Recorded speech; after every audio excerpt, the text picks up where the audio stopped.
तो ये भी आपको क्या करना है, इस चीज़ों को देखना है, लेकिन थोड़ा सा ध्यान करिए, ठीक है।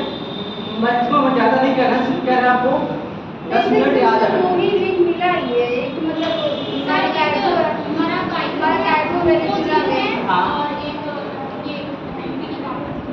ठीक है। और इंटेलिजेंट प्रॉपर्टी आपको कहाँ पर है, यहीं पर है वेनेजुएला में ओरोनिकी नदी पर, ठीक है। तो ये भी आपको देखना पड़ेगा। इंटेलिजेंट जलप्रपात सबसे विश्व का सबसे ऊंचा जलप्रपात। तो हम लोग कल क्या देख रहे थे, फोल्डिंग यानी बर्फ देख रहे थे। क्या देख रहे थे,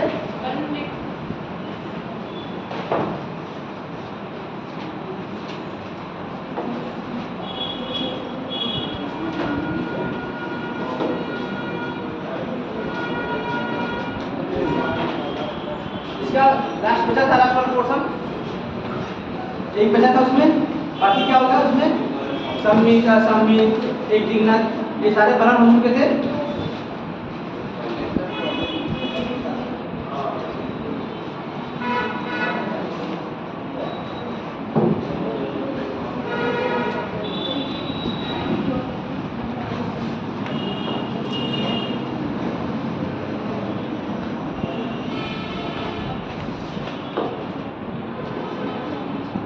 लास्ट वाला कौन सा प्रश्न बचा था, लास्ट में कराया था हमने आपका परिबल।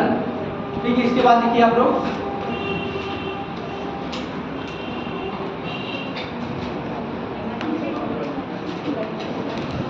अधिक्षिप्त बलन, अधिक्षिप्त बलन, अधिक्षिप्त बलन, अधिक्षिप्त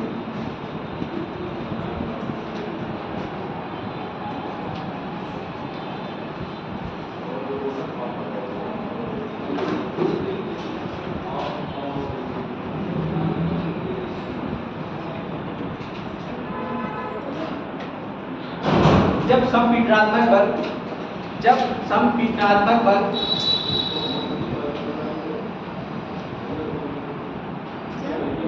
संपीड़नात्मक नहीं आ रहा,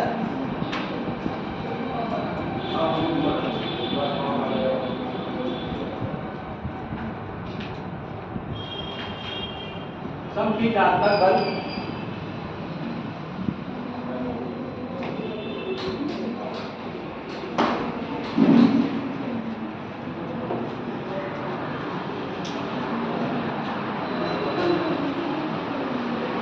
बहुत अधिक प्रभावशाली होता है। जब संपीड़नात्मक बल बहुत अधिक प्रभावशाली होता है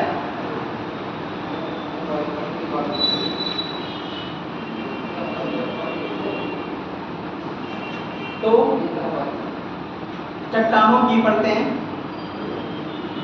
तो चट्टानों की परतें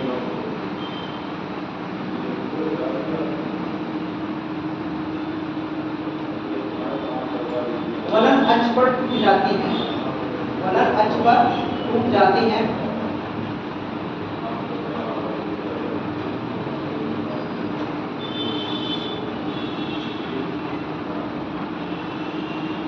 और एक दूसरे पर ओवरलैप यानी चढ़ जाती हैं, एक दूसरे पर चढ़ जाती हैं।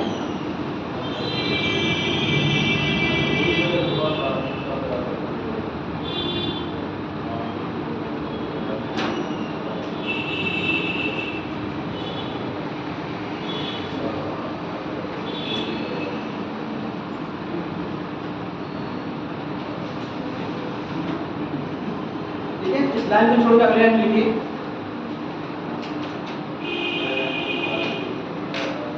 जब परिवलित वलन की, जब परिवलित वलन की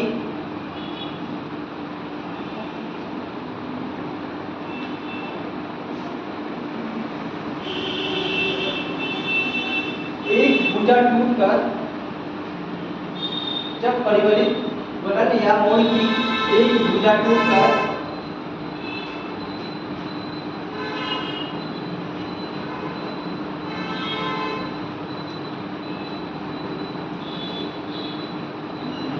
बहुत दूर जाकर, बहुत दूर जाकर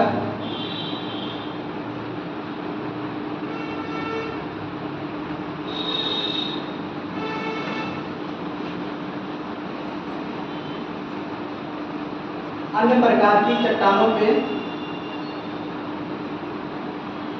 चढ़ जाती है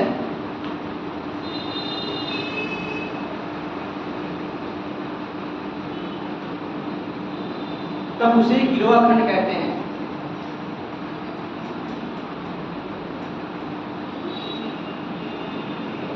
गिरोआ खंड कहते हैं।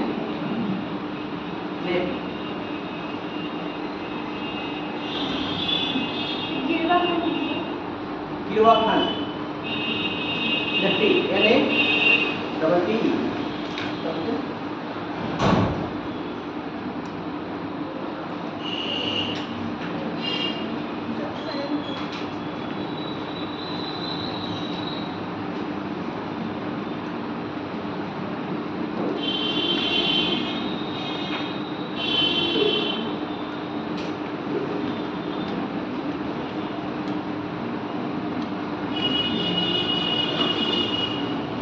इस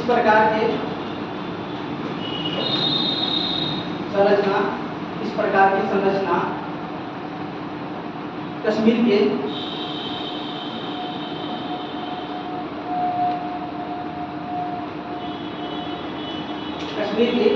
पीर पंजाल श्रेणी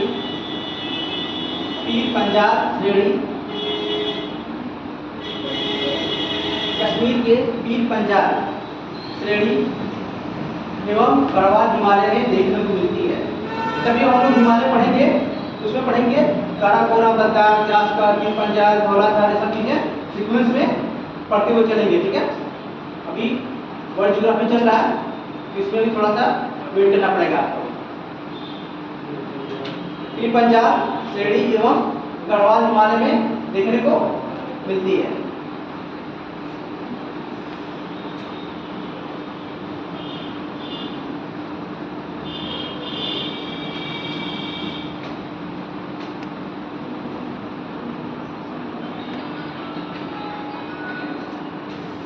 ठीक है, अब क्या करेंगे?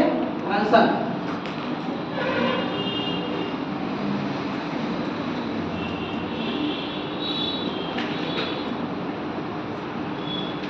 ये सामान्य भ्रंश,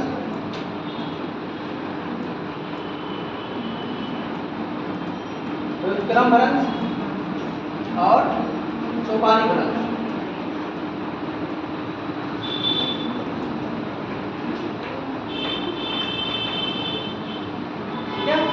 कितने टाइप होते हैं? 3 टाइप होते हैं। सामान्य मतलब सिंपल जो होता है, क्या होता है एक दूसरे से, जैसे को दो इनपे आपका कोई एक सरफेस है, इनमें आपका क्या हुआ, खिंचाव हुआ, एक दूसरे से क्या हुआ, ये लोग दूर हो गए, तो जो भ्रंश बना वो क्या हुआ, सामान्य। ठीक है, व्युत्क्रम में क्या होता है, एक दूसरे के अपोजिट होता है। ठीक है, एक दूसरे के अपोजिट आकर वहां पर जो भ्रंश का निर्माण होता है उसे व्युत्क्रम कहते हैं। और सोपानी में क्या होता है आपका,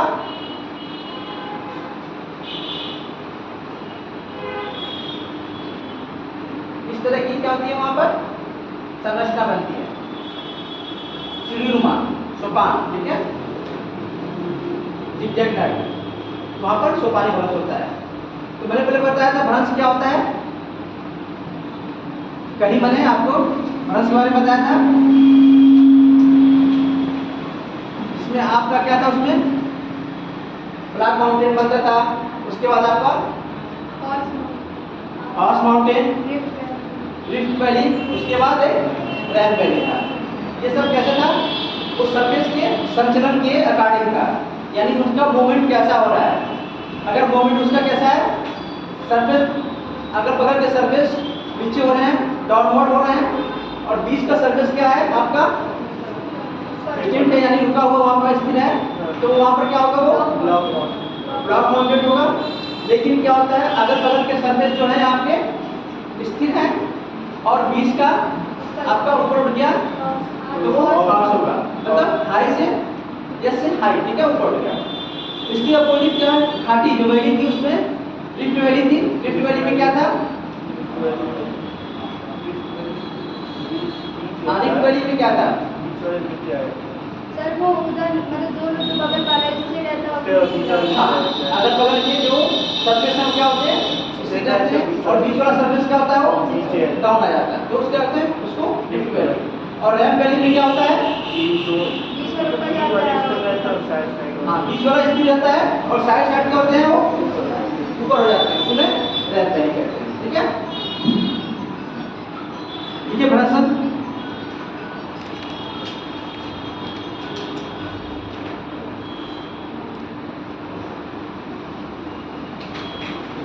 पृथ्वी के अंतर्जात बल के कारण, मैंने बताया था दो फोर्स काम कर रहे हैं पृथ्वी पर, कौन कौन से?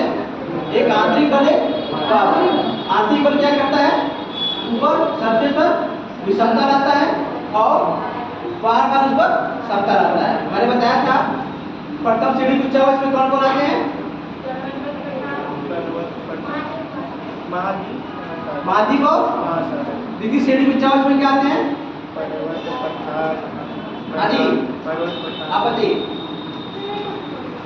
क्यों नहीं बता पा रही आप? द्वितीय श्रेणी की उच्चावच में क्या क्या आते हैं? कौन सी संस्कृतियाँ आती हैं?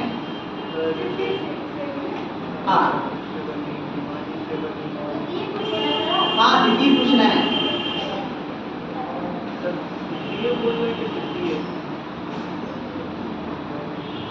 लिखवाया भी था मैंने, अभी एग्जाम होने वाले हैं, आपके टेस्ट होने वाले हैं, ठीक है? मैंने पेपर भी बना दिया है, इन्हीं सब चीज़ों से आएंगे। मैप से मैंने 2 क्वेश्चन रखा है। मैंने बताया था मैप में क्या था? विषुवत रेखा के स्थित देशों के नाम, और उसके बाद कर्क रेखा और मकर रेखा। इसके बाद मैंने 0 डिग्री देशांतर रेखा पर देशों के नाम के बारे में बोला था। तो मैं मैप से उत्तरी अमेरिका, दक्षिणी अमेरिका, मध्य अमेरिका से और रेखा से 2 क्वेश्चन मैंने बना दिया है। इसलिए आप लोग थोड़ा सा इन सब चीज़ों को करिए, हो सकता है पेपर आपका जल्दी टेस्ट हो और जो फर्स्ट प्राइज पाएगा तो इनाम दिया जाएगा उसको, ठीक है? इसलिए थोड़ा सा मेहनत करिए। तो कौन से होंगे?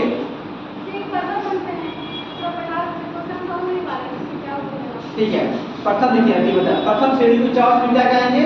महाद्वीप और महासागर। द्वितीय श्रेणी की उच्चावच में पर्वत, पहाड़ और मैदान।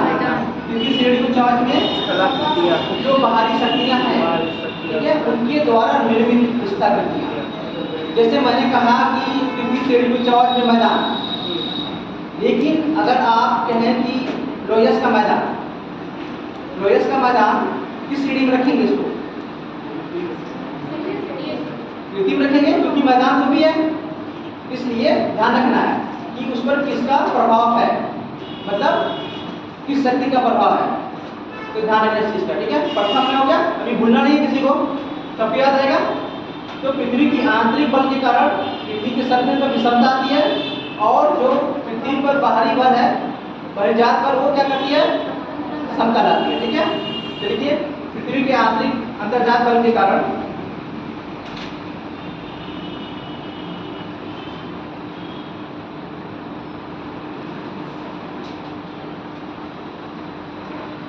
भूपृष्ठ के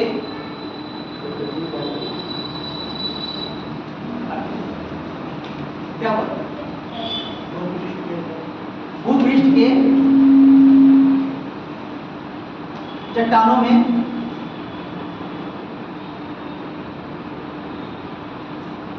दरार का निर्माण होता है।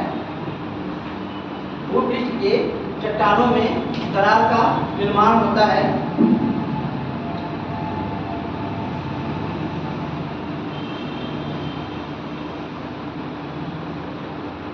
ऐसी दरारों को रंस कहते हैं।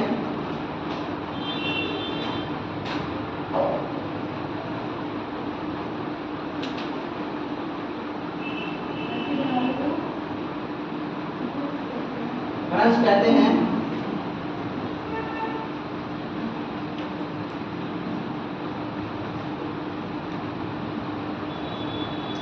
भ्रंश मुख्य रूप से 2 प्रकार के होते हैं, सामान्य भ्रंश और मुख्य रूप से 2 होते हैं, लेकिन सोपानी भी उसमें ऐड किया जाता है, ठीक है। सामान्य भ्रंश और उत्क्रम भ्रंश, मतलब नॉर्मल फॉल्ट और रिवर्स फॉल्ट।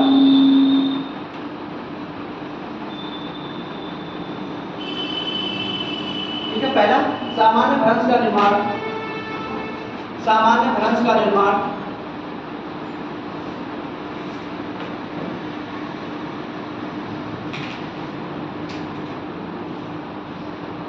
सामान्य भ्रंश का निर्माण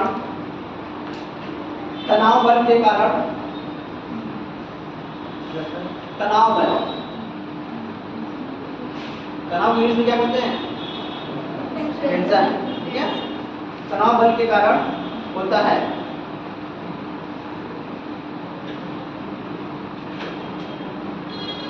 इसमें दरार के दोनों ओर के भूखंड, इसमें दरार के दोनों ओर के भूखंड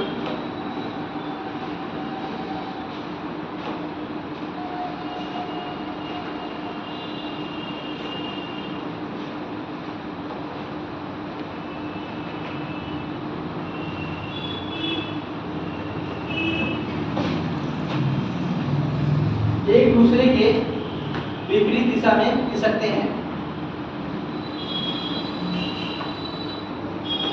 एक दूसरे के विपरीत दिशा में खिसकते हैं।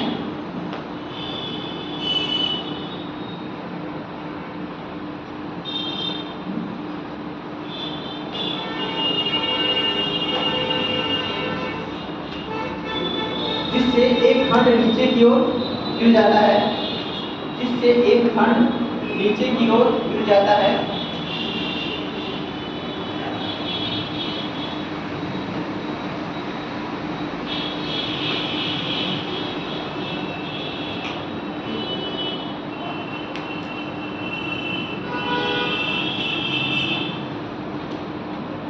सामान्य भ्रंश से, सामान्य भ्रंश से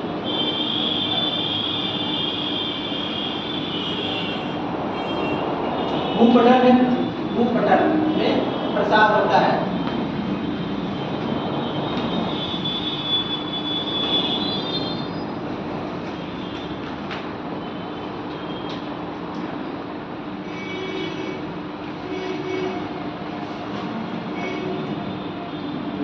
अगला व्युत्क्रम भ्रंश।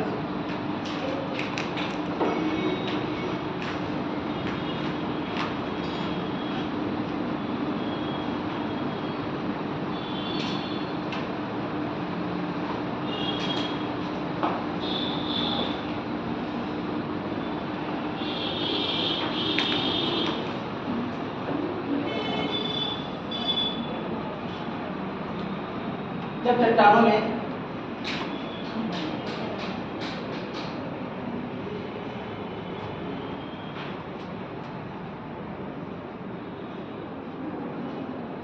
दरार पड़ने से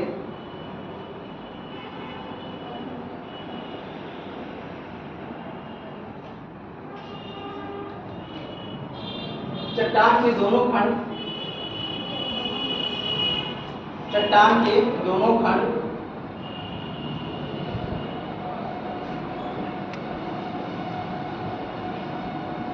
आमने सामने खिसकते हैं, आमने सामने खिसकते हैं।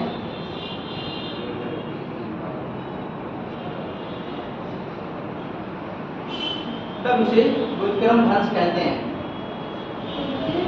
आमने सामने खिसकते हैं तब उसे व्युत्क्रम भ्रंश कहते हैं। अच्छा, ये मतलब कंडीशन समझ में आ रही नहीं आप लोगों को? सामान्य भ्रंश और व्युत्क्रम भ्रंश। हाँ जी,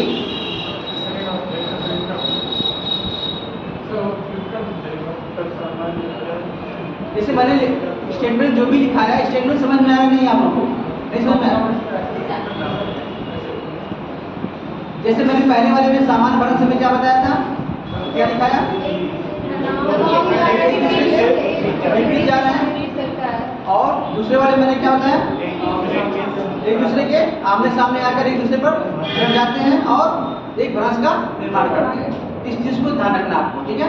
यानी ये भी यदि कोई पूछे तो आप बता ना पाए।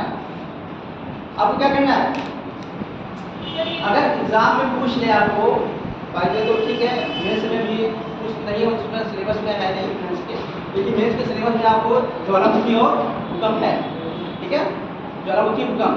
तो मैंने ज्वालामुखी को ही पढ़ाना है आपको, किस तरह समझ लेना है आपको कि उसे रटने की जरूरत ना पड़े। जैसे मैंने बताया था ज्वालामुखी के बारे में, ज्वालामुखी होती क्या है, उसको क्या करना है, आपको परिभाषा उसका आपको बता देना है, फिर उसके आपको प्रकार बता देने हैं, उसके बाद उसके लाभ हानि बताने हैं, ठीक है, उससे निर्मित स्थाकृतियाँ बतानी है आपको, बाह्य स्थाकृतियाँ और आंतरिक स्थाकृतियाँ बता देनी है, उससे होने वाले महत्व को बताना है, फिर उसका भारत के परिप्रेक्ष्य में और विश्व के परिप्रेक्ष्य में उसका वितरण बता देना है, ठीक है, और हाल ही में जो भी ज्वालामुखी का हुआ है उसको बता दें। इस तरह मतलब एक आपको लिखने का चाहिए, लिख सकें। तो जो भी हम चीज़ें पढ़ा रहे हैं आपको समझने की ज़रूरत है, बाकी अपनी भाषा में उसको लिखना है। इसीलिए सबको जानकारी तो सबको होती है, हर किसी को पता होता है, लेकिन लिखने की शैली जिसकी अच्छी होती है उसके क्या होना, अच्छे मार्क्स मिलते हैं, जिसकी नहीं होती है उसको क्या होता है, नॉर्मल मार्क्स मिलते हैं, सामान्य मिलता है। तो ये चीज़ें ध्यान रखनी है, ठीक है। चलिए बोलते हैं भ्रंश कितना कहते हैं, ठीक है। इस तरह के भ्रंश में,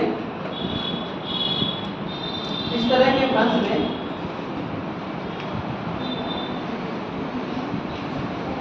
चट्टान,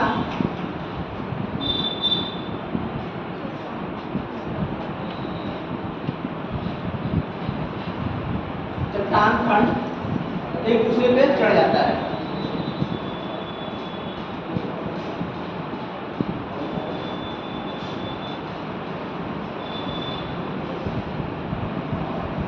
इनमें कगारों का निर्माण होता है। कगार समझते हैं आप लोग, ये क्या है, ये कगारी है, जो पीछे का क्या है, ये सीधा खड़ा हुआ ना, ये कगार है।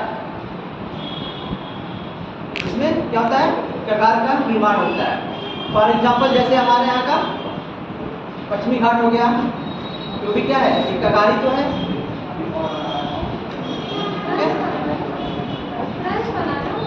हाँ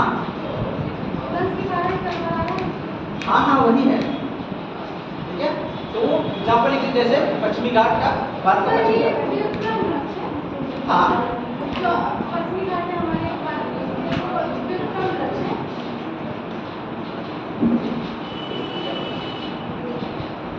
अब अगर लिखिए सोपानी भ्रंश, सोपानी घाट का, हाँ जी, जैसे में पश्चिमी घाट का क्या बोले, पश्चिमी घाट का क्या, इसमें क्या करना है बोलिए। जैसे मतलब आप बोले कि जैसे में लिखिए पश्चिमी घाट का, पश्चिमी घाट का पहाड़ी क्षेत्र। अगला सोपानी भ्रंश, सोपानी,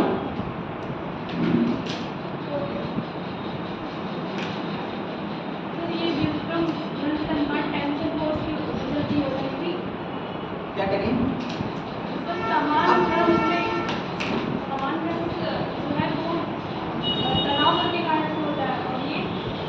ये आपको क्या होता है, ये प्रोग्रेस होता है, क्या होता है, एक दूसरे के आमने सामने आते हैं। सामान्य में क्या होता है, एक दूसरे के, इसमें तनाव होता है, ठीक है, तनाव होकर टूटती है, और इसमें कंप्रेस होती है, एक दूसरे के, ठीक है। सोपानी भ्रंश,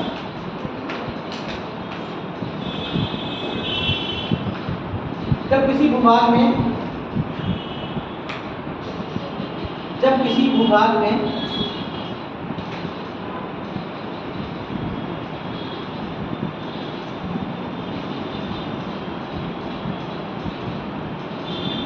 कई भ्रंशन का इस तरह निर्माण होता है,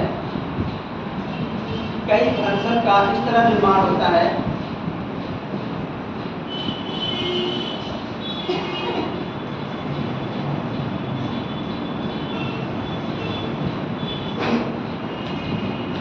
कि सभी भ्रंश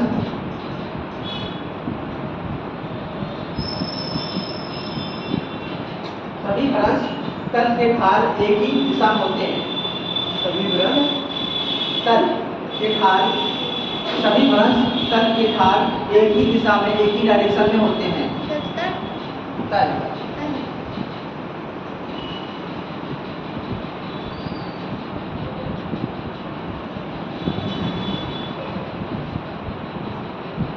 उसे क्या कहते हैं? सोपानी भ्रंश भी कहते हैं और सीढ़ीदार भी कहते हैं, क्योंकि देखिए जिगजैग वाला सीढ़ी बना है इसमें, उसके क्या कहते हैं? सोपानी भ्रंश भी कहते हैं और सीढ़ीदार भी कहते हैं। जैसे यूरोप का राइन घाटी, यूरोप का राइन घाटी,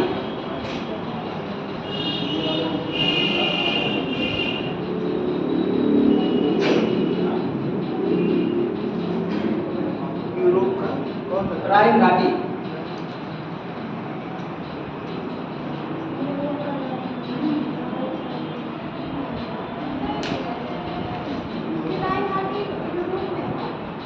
हाँ जी यूरोप में है। आपको कहाँ लग रहा था? इसलिए कहते हैं जो भी पढ़िए आप क्या कहते हैं? क्लियर पढ़िए। अगर 4 ऑप्शन आते हैं तो उसमें क्या होता है? हौज पहुंच जाता है।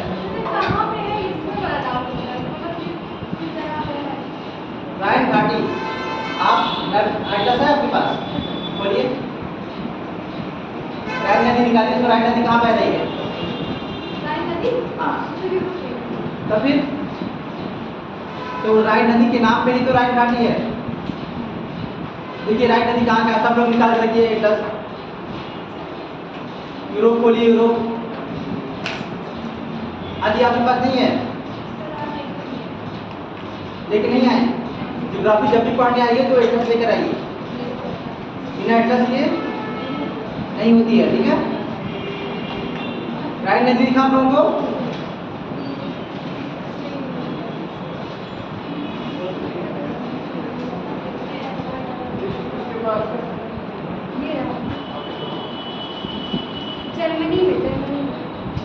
हाँ जर्मनी में है, लेकिन जर्मनी में ही नहीं है, वो जर्मनी से होकर जा रही है, ठीक है? और भी देशों से होकर जा रही है, उसको ध्यान देना आप लोग। इसलिए कहते हैं हम एक एक महाद्वीप को आप लोग जो बार बार उसको रूबरू करवा रहे हैं, ठीक है? ताकि आप लोग देखते हुए चलिए और आपको पता है कौन सी नदी कहाँ बह रही है, कौन सा देश कहाँ है। ऐसा ना हो कि हम पूछें कि हंगरी कहाँ पर है तो आप लोग क्या बताएं? अफ्रीका महाद्वीप। ऐसा बड़ा तो गलती नहीं करना ना, इसलिए ध्यान रखना है मतलब किस महाद्वीप में कम से कम कौन सा देश है, ठीक है?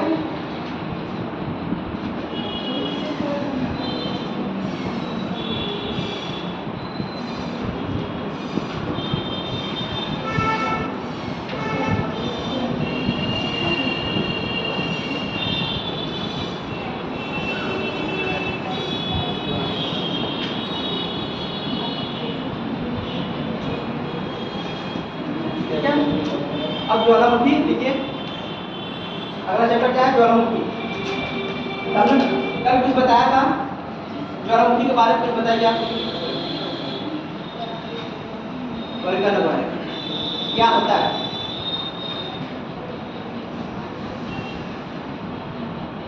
बोलने के लिए थोड़ी आदत डालिए, खड़े होइए, बोलिए। कुछ तो है अंदर, कुछ है, बताइए। देखिए हम पढ़ाएंगे तो ऐसे ही पढ़ाते हैं, फेस टू फेस बात करेंगे और आपसे पूछेंगे और आपको पढ़ के आना होगा। इसके लिए तैयार रहिए आप लोग।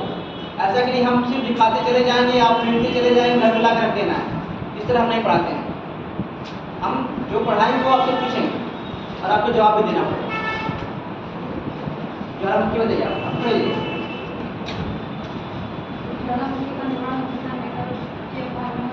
हाँ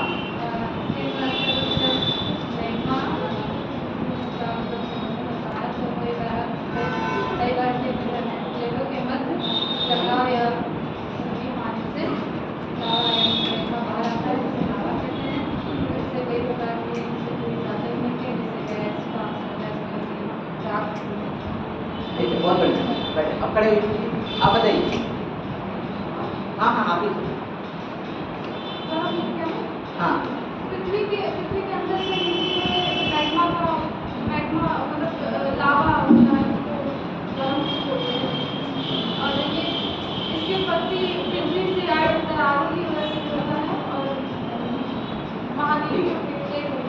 आप बताइए। हाँ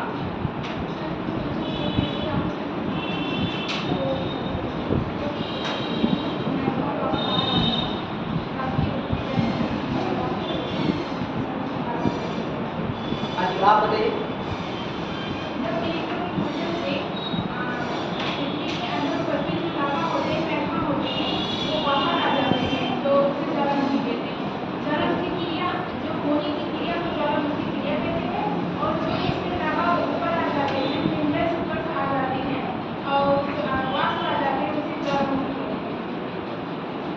सिंपल सी भाषा ये थी कि आपको क्या बोलना था, जब पृथ्वी के अंदर का लावा या मैग्मा जब सरफेस के बाहर आता है किसी नदी के द्वारा, किसी छिद्र के द्वारा, तो क्या कहते हैं हम गलन। बस सिंपल से लैंग्वेज लिखना था, जब पृथ्वी के अंदर का मैग्मा बाहर निकलता है तो उसे क्या कहते हैं गलन। इसमें और कुछ करने की जरूरत नहीं थी। ज्वालामुखी क्या होता है, जब पृथ्वी के अंदर का मैग्मा बाहर निकलता है उसे क्या कहते हैं ज्वालामुखी कहते हैं। सिंपल सी भाषा में, ज़्यादा उसको इतना टफ नहीं बनाना है कोई चीज़ को, सिंपल सी भाषा में लिख देना है, आपको कोई दिक्कत नहीं होगा। उसके बाद आपको बताना है कि वो ज्वालामुखी किस टाइप का है, ठीक है। अगर वो दरारों के माध्यम से निकल रहा है तो लावा मैग्मा, उसे क्या बोलेंगे हम दरारी उद्भेदन, ठीक है। जिस दरारी उद्भेदन में क्या था, वो शांत ज्वालामुखी होता है, ज़्यादा वो नुकसान नहीं करता है।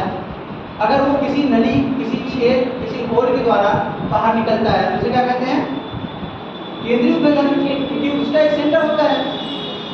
जब वो निकलता है तो क्या होता है, बहुत तेज फूटता है वो, और वो बहुत दूर तक जाता है। इससे क्या होगा, जान माल हानि ज़्यादा नुकसान होगी, तो खतरनाक होता है।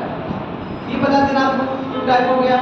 इसके बाद ये आता है एक और है उसकी एक्टिविटी, मतलब उसकी एक्टिवनेस की के अनुसार वो मतलब एक्टिव है, नॉन एक्टिव है, या डोरमेंट है या एक्सटिंक्ट है, ठीक है, ये बताना है।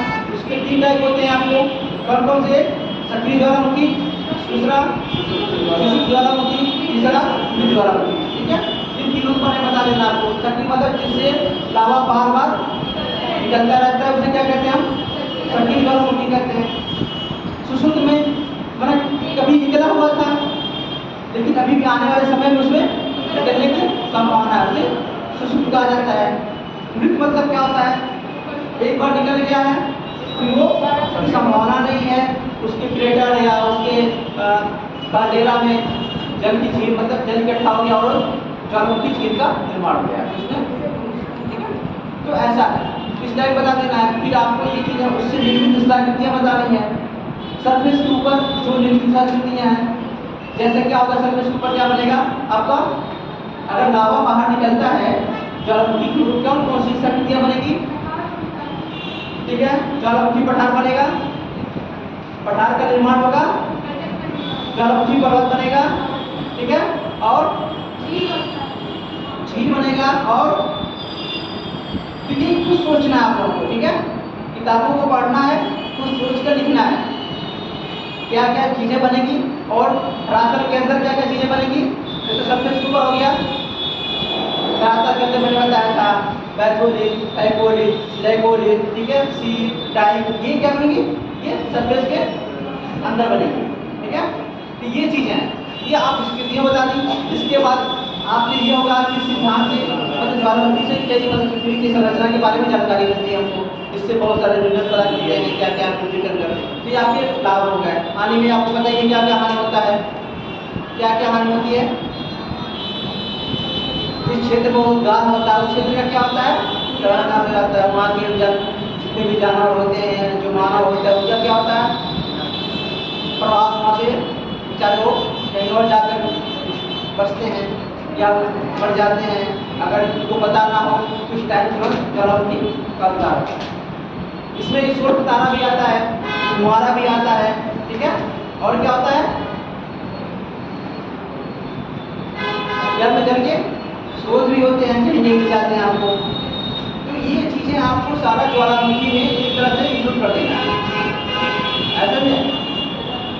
तो अभी कोई कुछ कहे ज्वालामुखी के बारे में बताइए तो आप लोग बता सकते नहीं, मतलब 20 शब्दों में, ज़्यादा नहीं, मैं क्या 20 शब्द बता सकते हैं।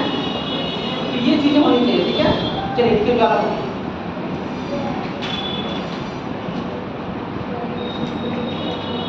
आप लोग बहुत स्लो चल रहे हैं, थोड़ा तेज चलिए, हम भी तेज चलें।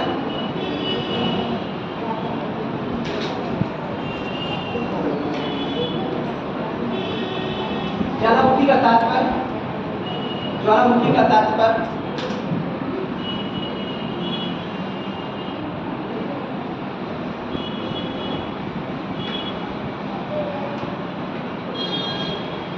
उस छिद्र या दरार से होता है। ज्वालामुखी का तात्पर्य उस छिद्र या दरार से होता है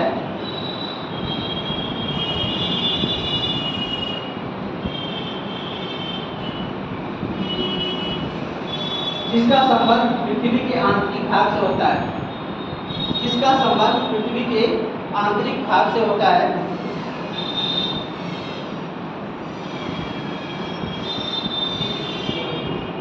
जिसके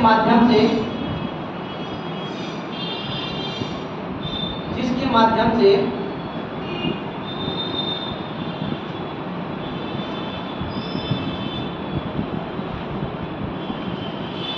तप्त गैस, तरल लावा, तप्त और तरल लावा गैस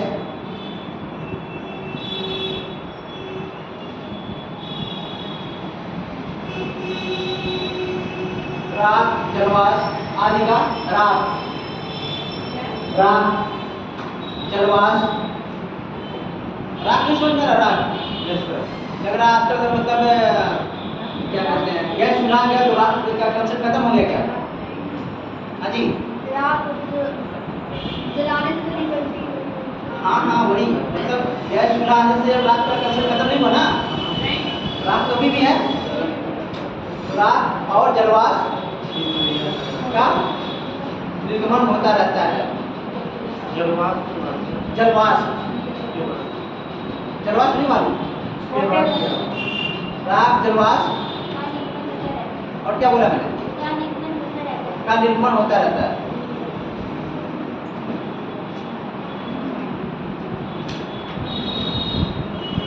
जैसे कोई जगह निर्गमन होता रहता है, कोई जगह निर्गत होता रहता है, ठीक है, कोई जगह निकलता रहता है।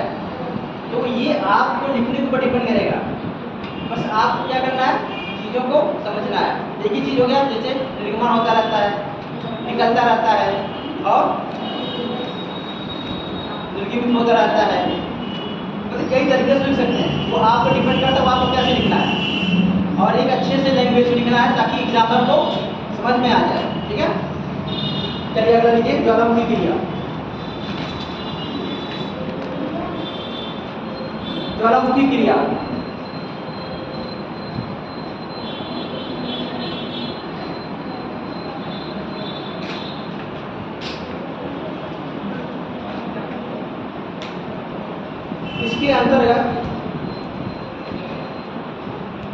इसके अंतर्गत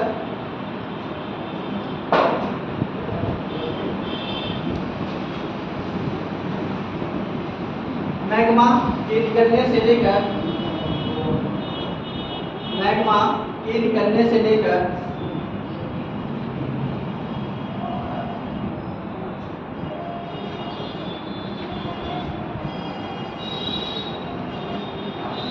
धरातल या उसके अंदर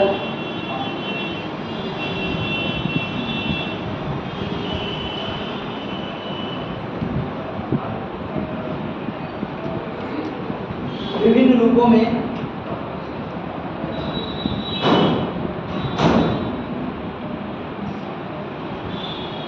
ठंडा होने की प्रक्रिया शामिल होती है। विभिन्न रूपों में ठंडा, उस लावा को, मैग्मा को ठंडा होने की प्रक्रिया शामिल होती है।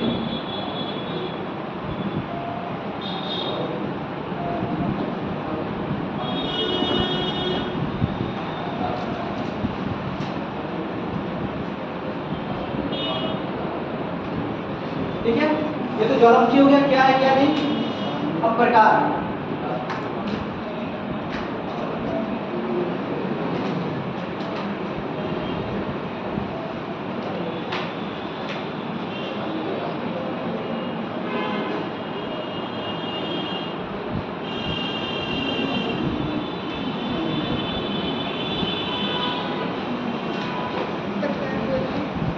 ज्वालामुखी के प्रकार।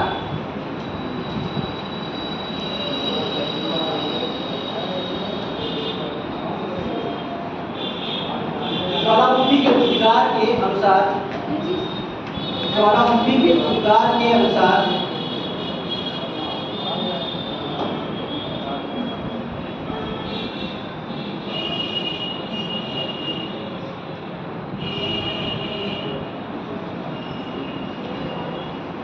दो भागों में बांटा गया है।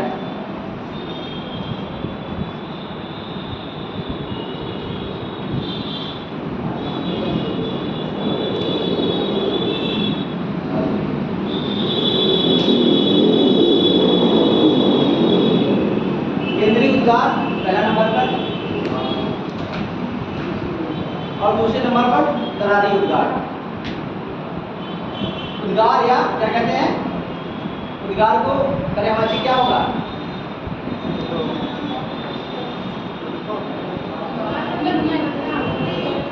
हाँ जी, ठीक है, निकलना भी होगा और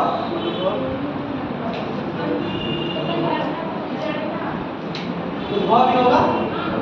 ठीक है, ध्यान रखना इस चीज का, कहीं उद्गार आ गया, कहीं क्या होगा, उद्भव आ गया।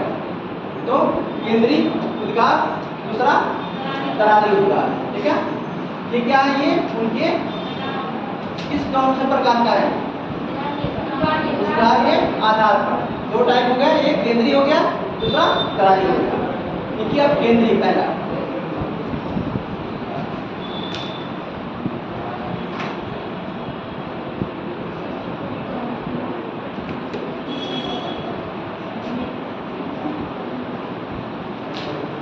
केंद्रीय उद्गार प्रायः, केंद्रीय उद्गार प्रायः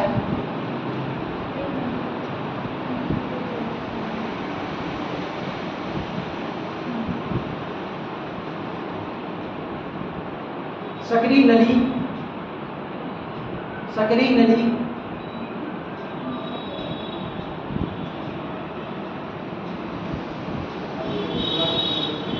या द्रोणी के सहारे, द्रोणी के सहारे, सक्रिय नली या द्रोणी के सहारे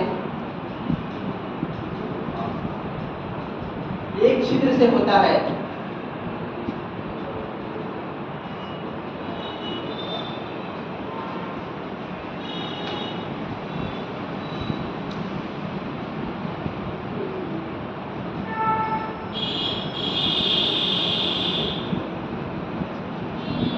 जिससे लावा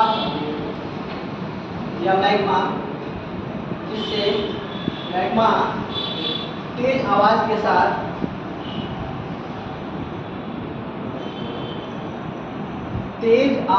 साथ अत्यधिक तीव्रता से बाहर निकलता है।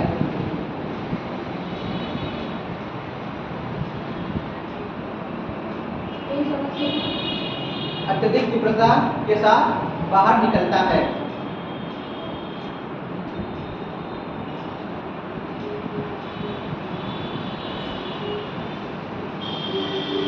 इस प्रकार के ज्वालामुखी अधिक विनाशकारी होते हैं।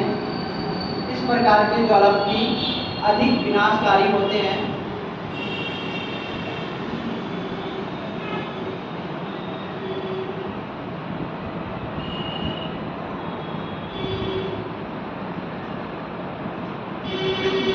और भूकंप के झटके भी आते हैं। और भूकंप के झटके भी आते हैं। अत्यधिक विनाशकारी होते हैं।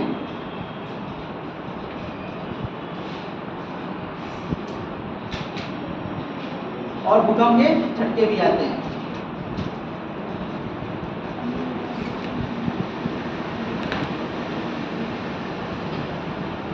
इस प्रकार के ज्वालामुखी को जिन प्रकार में बांटा गया है,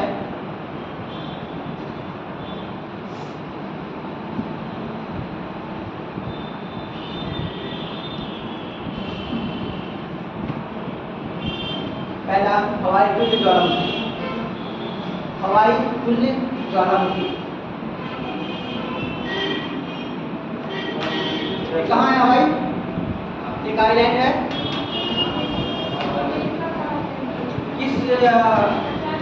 प्रशांत महासागर में है। इसे क्या कहते हैं, हवाई द्वीप को भी क्या कहते हैं, इसे चौराहा भी बोलते हैं। ठीक है, जहाँ पर लोग आकर मतलब आवागमन जहाँ पर वहाँ पर एक स्टॉप के रूप में होता है। ठीक है, तो उसके नाम पर ही वहाँ की ज्वालामुखी, उस देश के नाम, उस द्वीप के नाम पर ही क्या पड़ गया, हवाई ज्वालामुखी। ठीक है, देखिए इसमें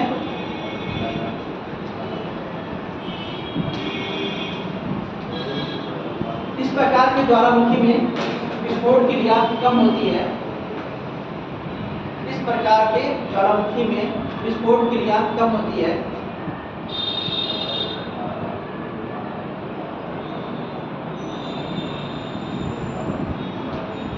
और उद्गार शांति ढंग से होता है।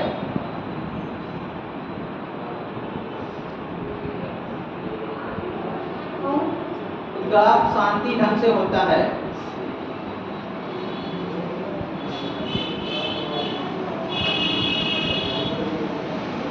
इसका मुख्य कारण लावा का पतला होना एवं गैस की कमी होती है। लावा का पतला होना एवं गैस की कमी से है।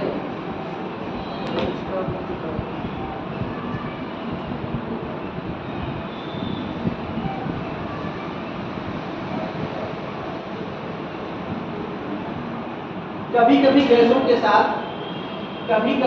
गैसों के साथ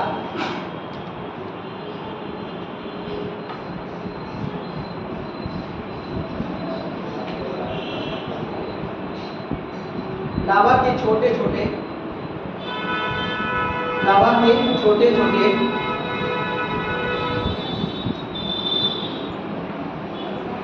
पिंड फव्वारे की तरह ऊपर उठते हैं। लावा के छोटे छोटे पिंड फव्वारे की तरह ऊपर उठते हैं।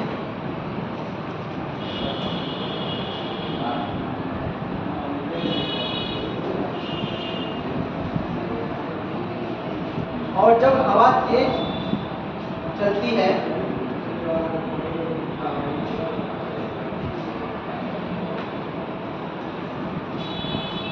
तो लावा के अंश खींचकर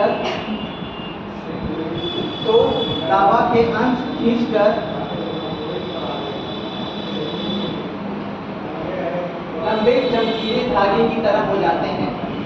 लंबे चमकीले धागे की तरह हो जाते हैं।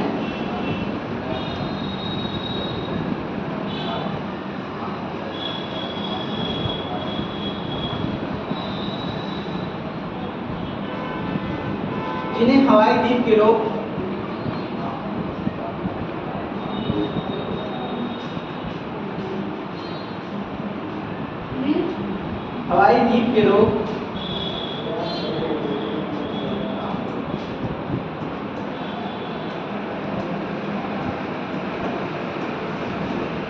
एक बालक थे ब्राजील के, क्या नाम था उनका, पहले साहब नाम था उनका। उनके बाद जो थे उस टाइप के थे, उन्हीं के नाम पर रख दिया गया। ठीक है, पहले के बाद कहते थे।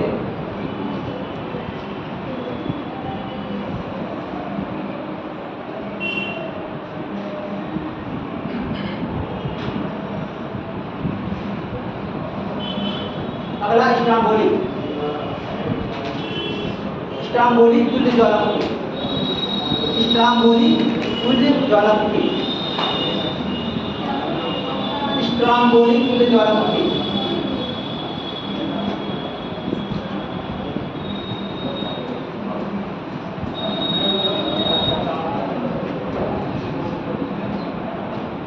स्ट्राम्बोली तुल्य ज्वालामुखी।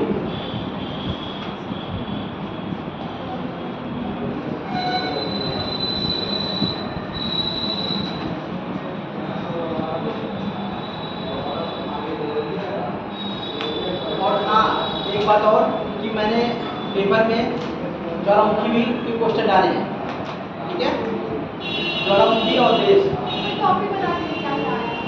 टॉपिक मैंने जो पढ़ा दिया है। ठीक है, अक्षांश देशांतर। ठीक है, उसके बाद आपकी पृथ्वी की आंतरिक संरचना, पृथ्वी की उत्पत्ति संबंधी सिद्धांत जो थे। ठीक है, सिद्धांत में लिखाया था, और सिद्धांत कौन से गूगल ने दिया था, दिखाया था उसमें से। और आपके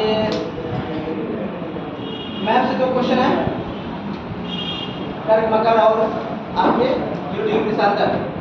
उसके बाद आपके दक्षिण अमेरिका, उत्तरी अमेरिका, मध्य अमेरिका, ठीक है। इसके बाद आपका चट्टान से है, रॉक से, तो मैंने बता दिया। तो ध्यान रखना है, इन सारी चीज़ों को पढ़ना है। हम चाह रहे हैं ज्योग्राफी में 10 क्वेश्चन मैंने बनाया है, तो 10 क्वेश्चन में आप लोग ऑप्शन के साथ रहेगा, नहीं ऑप्शन है, ऑब्जेक्टिव टाइप का क्वेश्चन है, ठीक है। प्रीलिम्स आपको पहले दिखाना है, इसके बाद अभी आपके 10 क्वेश्चन बनाए जा रहे हैं, वो इकट्ठा आपको दिए जाएंगे। अभी मैंने इतने बनाए हैं, ठीक है।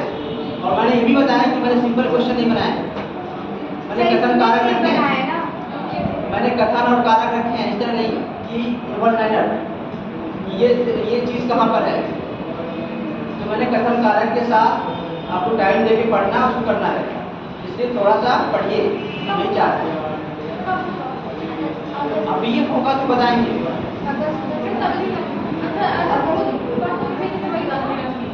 देखिए क्या करते हैं, सैटरडे को याद करते हैं, किसी दिन देते हैं, ठीक है।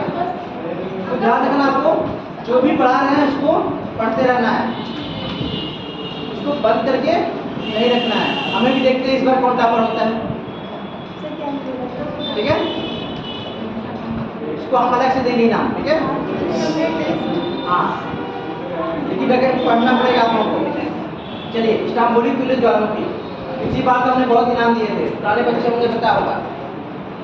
जब भी जैसे जब मतलब एक प्राइज देते थे, कुछ न कुछ दे ही देते थे, तो इस बार भी जो टॉप करेगा उसे कुछ न कुछ मिलेगा, इसलिए पढ़ते रहिए, इसमें से ही मिलेंगे टॉपर। चलिए लिखिए, इस्तांबुली में इस प्रकार के ज्वालामुखी में, इस प्रकार के ज्वालामुखी में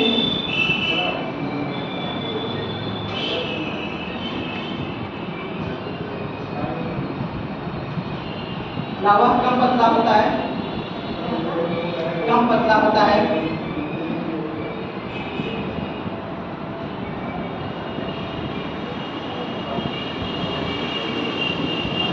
और विस्फोट भी कम होता है, और विस्फोट भी कम होता है।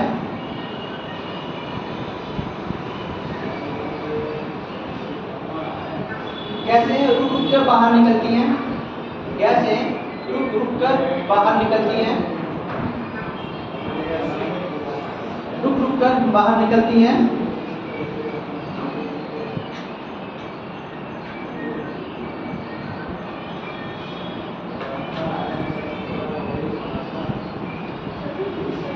इस प्रकार का उद्गार, इस प्रकार का उद्गार, इधर इधर इधर इधर फर्स्ट टाइम इधर।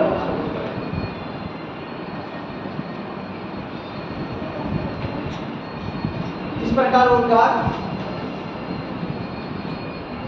भूमध्य सागरीय क्षेत्र, भूमध्य सागरीय क्षेत्र,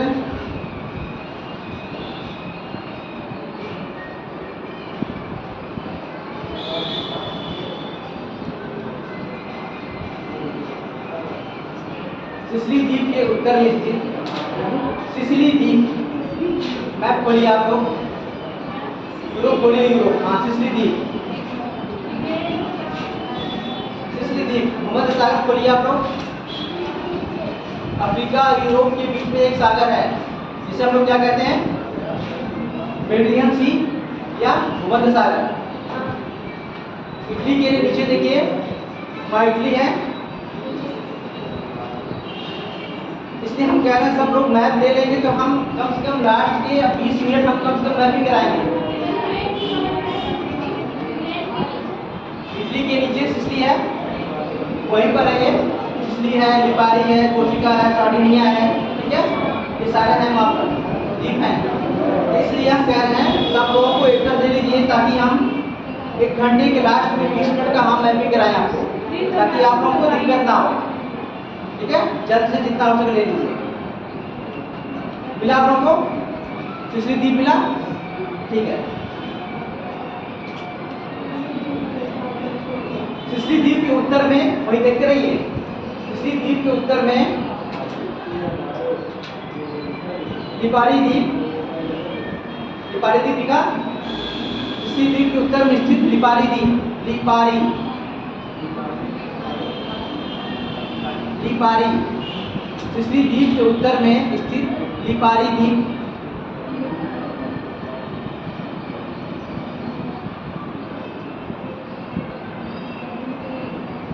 स्ट्रोम्बोली ज्वालामुखी पाया जाता है। स्ट्रोम्बोली ज्वालामुखी पाया जाता है।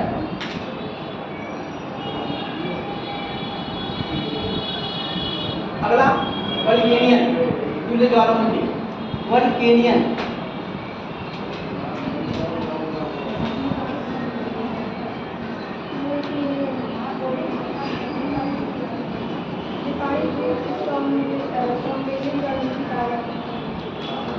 वल्केनियन तुल्य ज्वालामुखी, ये सब क्या है? केंद्रीय उद्वेलन वाले हैं, ठीक है? क्या है ये सब? केंद्रीय उद्वेलन। सर लावा जो पतले पाया जा रहा है, इसका कोई कारण है? मैंने आपको बताया था, किसी कोई लावा पतला है, मोटा है, कोई बताया मुझे?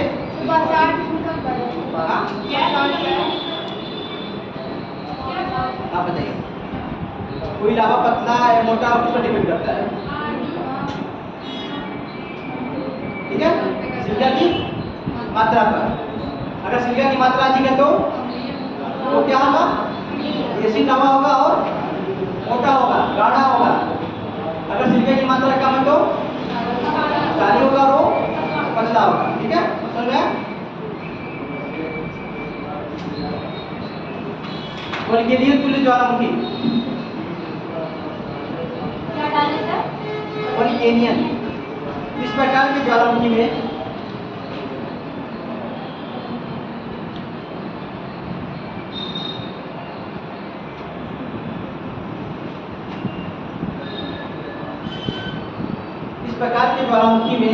ज्वालामुखी पदार्थ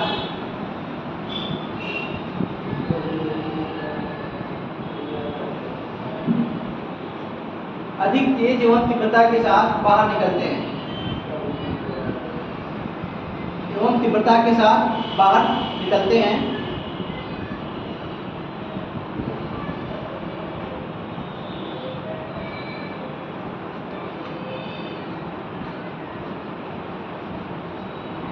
इस प्रकार के ज्वालामुखी में विस्फोट के पश्चात, इस प्रकार के ज्वालामुखी में विस्फोट के पश्चात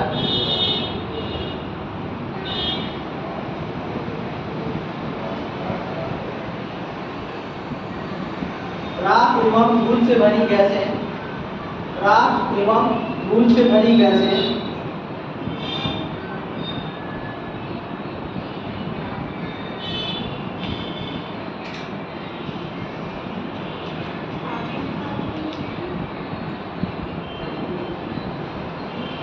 विशाल काले बादलों, विशाल काले बादलों,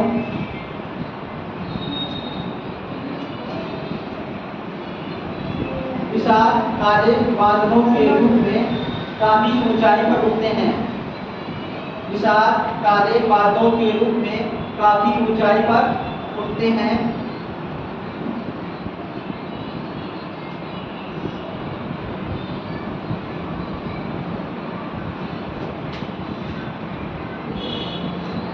ये फूल गोभी की भांति दिखाई देते हैं, फूल गोभी की भांति दिखाई देते हैं,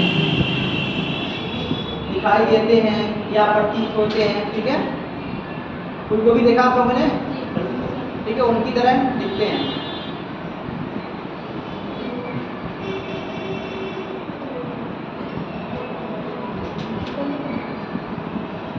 इनका नामकरण लिपारी द्वीप पर स्थित, अब तो समझ में आ रहा है लिपारी द्वीप कहाँ पर है?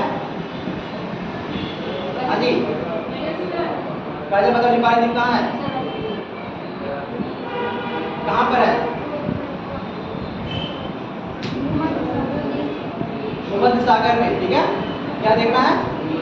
कुछ नहीं, कम से कम उसका तो लोकेशन तो बता दीजिए। भूमध्य सागर, सोचने दीजिए। तो भूमध्य सागर में आपको ये बताना है। कम से कम उसके एग्जैक्ट मत पहुंचिए, लेकिन ये होता ना अगर बगल पहुंच जाइए। इसके बाद हमने क्या कहा, धीरे धीरे चीज़ों को करना है, एक साथ आपको नहीं करना है। चलिए अगला लिखिए पिलियन। क्या इसमें बुक कंप्लीट क्या बचा इसमें? ये पहाड़ी द्वीप में क्या छूटा? के बाद दिखाई देता है। इसके बाद उनका नामकरण निपाली द्वीप में स्थित वल्केनो ज्वालामुखी के नाम पर पड़ा है। निपाली द्वीप में स्थित वल्केनो ज्वालामुखी के नाम पर पड़ा है।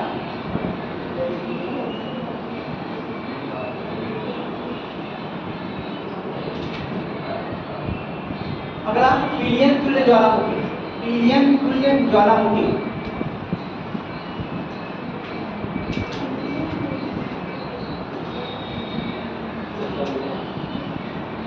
कैसा बोले? पिलियन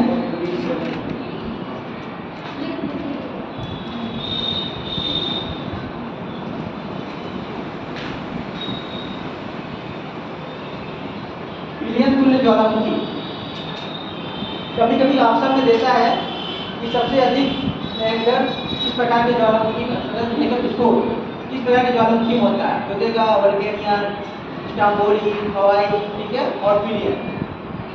तो आपको पिलियन में सबसे भयंकर होता है, ध्यान रखना इस चीज का। चलिए लिखिए इस प्रकार के ज्वालामुखी में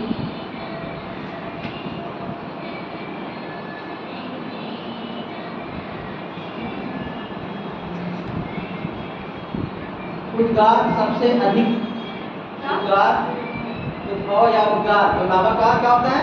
उद्गार सबसे अधिक विस्फोटक, उद्गार सबसे अधिक विस्फोटक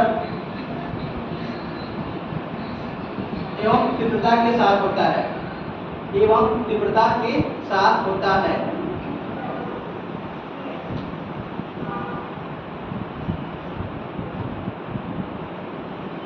और ये सर्वाधिक विनाशकारी होता है। ये सर्वाधिक क्या होता है? विनाशकारी होता है।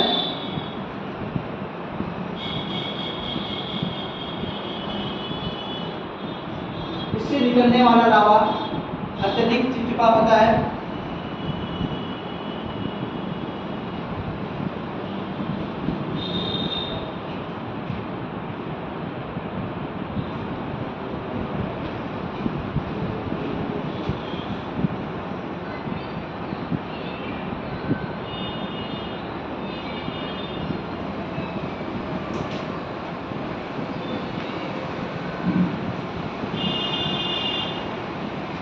इस प्रकार की ज्वालामुखी में कराकाटोआ कहाँ पर है? कराकाटोआ इंडोनेशिया। कराकाटोआ लिखना और कोष्टक में क्या करना आपको? इंडोनेशिया लिख देना, ताकि ये पता चले कि ज्वालामुखी कहाँ पर है। कराकाटोआ, हाँ ठीक है। दीपक दीपक दीपक दीपक दीपक दीपक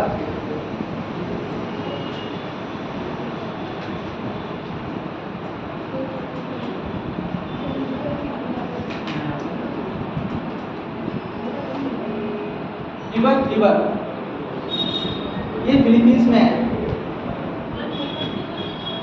हाँ दीपक दीपक ज्वालामुखी कहाँ पर है? फिलीपींस में है।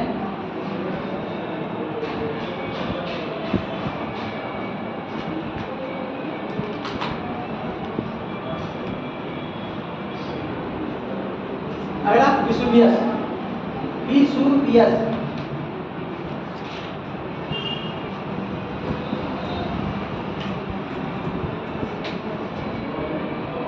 विसुवियस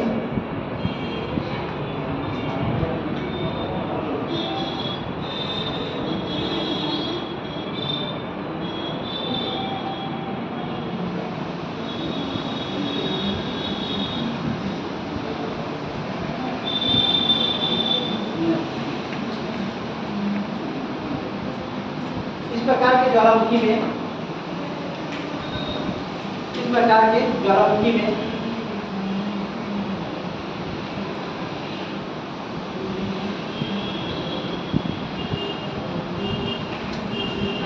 गैसें तीव्रता के साथ अत्यधिक वेग से बाहर निकलती हैं। गैसें तीव्रता के साथ अत्यधिक वेग से बाहर निकलती हैं।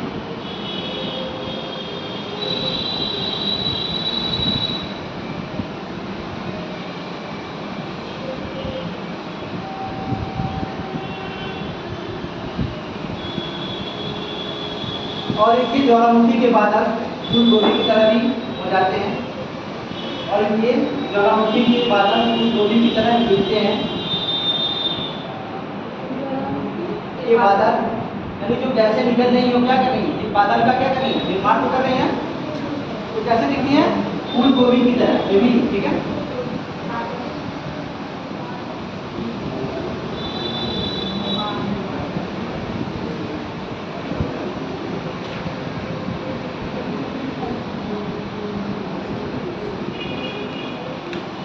देखिए आप देखिए करारी उद्गार,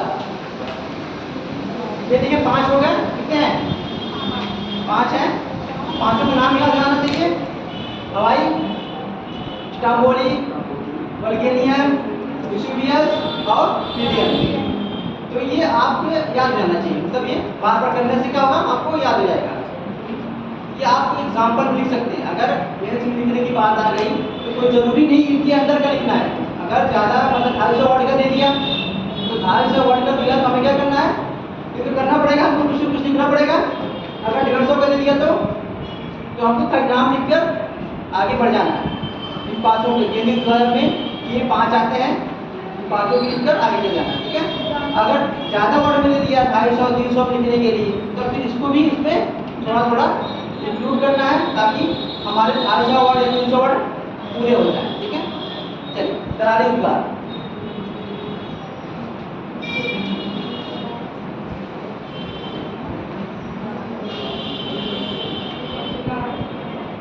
इस प्रकार के ज्वालामुखी में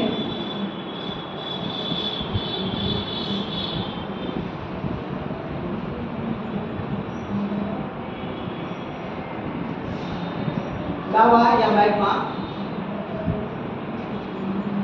दरारों के माध्यम से, मैग्मा दरारों के माध्यम से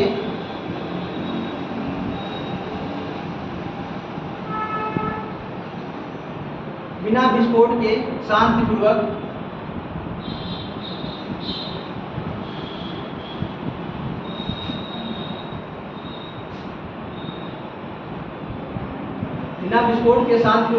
निकलता है।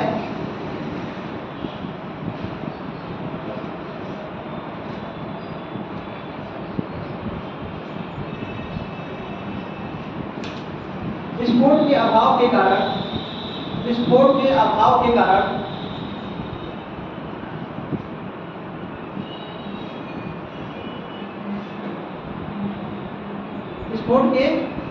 के कारण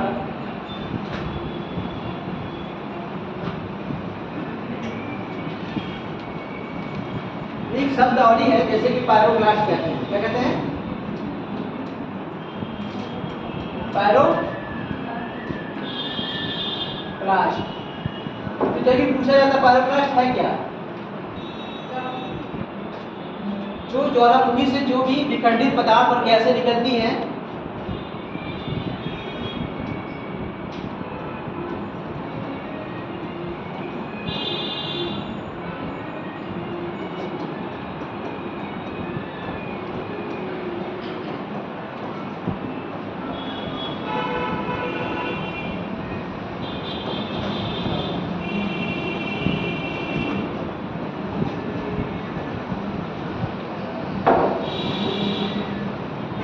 ज्वालामुखी से कैसे ठोस पदार्थ निकलते हैं उन्हें क्या कहते हैं, पायरोक्लास्ट कहते हैं, ठीक है। तो केंद्रीय उद्गम में पायरोक्लास्ट की मात्रा क्या होती है, ज़्यादा होती है, क्योंकि गैसें क्या होती है एक होल के माध्यम से विस्फोट के साथ निकलती है, उनके साथ क्या होता है और भी पदार्थ निकलते रहते हैं। इन पदार्थों में अगर हम पढ़ेंगे भी आगे चल के कौन कौन से पदार्थ निकलेंगे, उसमें देखिए टफ होता है, ब्रेसिया होता है, ठीक है। तो ये छोटे छोटे दानों से लेकर बड़े दाने तक, छोटे टुकड़ों से लेकर बड़े टुकड़े तक जो भी उनका अलग अलग क्या है नाम दिया गया है। तो अभी हम लोग निकलने वाले पदार्थों में आकर उसमें उसको करेंगे, ठीक है। तो देखिए उनके द्वारा निकले हुए पदार्थ पैरोक्लास्ट की मात्रा कम होती है। विस्फोट के अभाव के कारण गैसें एवं पदार्थ, गैसें एवं विकर्णित पदार्थ की मात्रा कम होती है। कोष्टक में पैरोक्लास्ट लिखिएगा। पैरोक्लास्ट मतलब गैसें और जो विकर्णित पदार्थ निकलता है उनको क्या कहते हैं, पैरोक्लास्ट।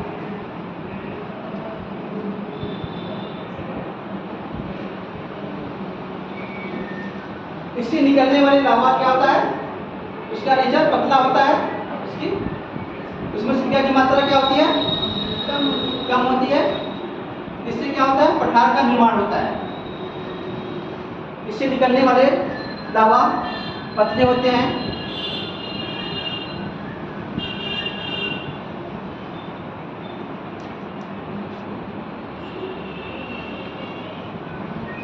इससे पठार का निर्माण होता है।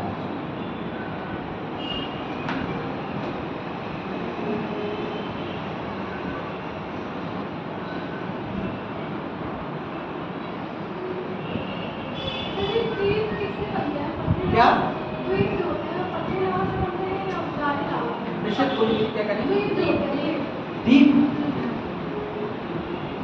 कौन से, ज्वालामुखी दीप। देखिए ज्वालामुखी द्वीप में ये होता है वहाँ प्लेटें नहीं काम करती है, ठीक है। वहाँ क्या होता है, किसी भी क्षेत्र में हॉट स्पॉट होता है, ठीक है। हॉट स्पॉट मतलब वो मेल्टिंग पॉइंट, वहाँ पर पदार्थ क्या होता है घुलित अवस्था में होते हैं और वो किसी कारणवश बाहर निकलते हैं, तो वो एक द्वीप का निर्माण करते हैं। जो लावा बाहर निकलता है वो उनका क्या होता है, गाढ़ा होता है और वो उसी पर वो चलते जाते और एक द्वीप का निर्माण करते हैं। जैसे आपका क्या हो गया जापान वाला एरिया, ठीक है। इधर जो भी छोटे छोटे आपके ज्वालामुखी द्वीप मिलेंगे। यहाँ पर हॉट स्पॉट का कंसेप्ट है, ना कि प्लेट टेक्टोनिक का। तो जो भी प्लेट है, प्लेटें एक दूसरे से टकराती हैं तो वहाँ पर क्या होता है, ज्वालामुखी उद्गार होता है। जैसे आपका ये प्रशांत मेखला है, ये जो आपका उत्तरी अमेरिका का क्या है, ये पश्चिमी वाला पोर्शन, और दक्षिणी अमेरिका क्या है, ये यहाँ प्रशांत महासागरीय प्लेट और अमेरिकन प्लेट क्या कर रही है, टकरा रही है। और एक जो भारी प्लेट है वो अंदर की तरफ जा रही है और टेम्परेचर प्रेशर की वजह से, और उसका क्या होता है जो भी पदार्थ होता है वो घुलित अवस्था में आता है। और अगर ऊपर का सरफेस कमजोर है तो उसको फोड़कर वो बाहर निकलता है, ठीक है। तो अक्सर आपको यहाँ से ऊपर से नीचे तक क्या मिलेंगे आपको, ज्वालामुखी पैसिफिक रिंग ये वाला और ये वाला आपका, ये पूरा आपको मिलेगा क्या है, ज्वालामुखी वाला एरिया मिलेगा, ठीक है। और मध्य महाद्वीप में भी मिलेंगे आपको, जैसे आपका ईरान में कोह सुल्तान हो गया या किलिमंजारो हो गया अफ्रीका में, ये मध्य महाद्वीप भी आपको मिलेंगे। तो अभी उसको आगे चल करेंगे जब वितरण पढ़ाया जाएगा आपको, ज्वालामुखी का विश्व में वितरण और भारत के परिप्रेक्ष्य। भारत में दो ही जगह आपको मिलता है, कहाँ, पैरनद्वीप और नारकोंडा, दो, ठीक है, ध्यान रखना।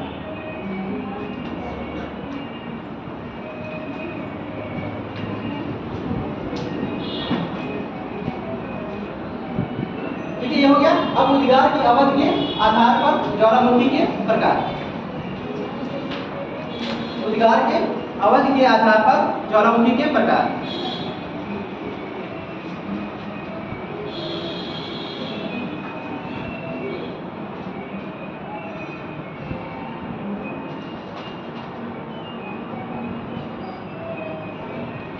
इसे भी 3 भागों में डिवाइड किया गया है। कौन कौन है, पहला सक्रिय ज्वालामुखी, दूसरा आपका सुषुप्त है, तीसरा आपका मृत, मतलब एक्टिव, डोरमेंट और एक्सटिंक्ट, ठीक है, ध्यान रखना। यानी ये उद्गार की अवधि के आधार पर किया गया। पहला वाला क्या था, पहले वाला जो हमने क्लासिफिकेशन किया था किस आधार पर था,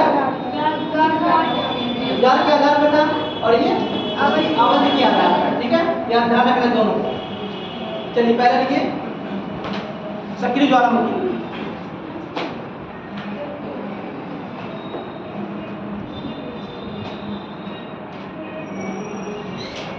जिन ज्वालामुखी में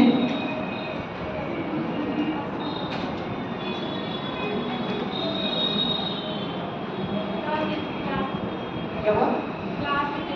क्लास है?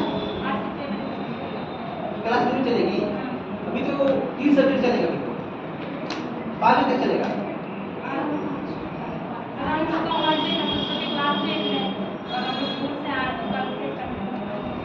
सर से बात देखिए सक्रिय ज्वालामुखी इसमें क्या होता है? जिन ज्वालामुखियों में लावा गैस जिन ज्वालामुखी में लावा गैस आदि के रूप में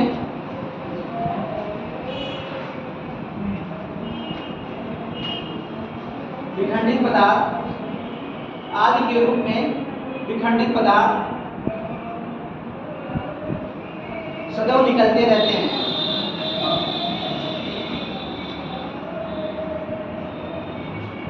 आदि के रूप में विखंडित पदार्थ सदैव निकलते रहते हैं जिन्हें हम सक्रिय ज्वालामुखी कहते हैं।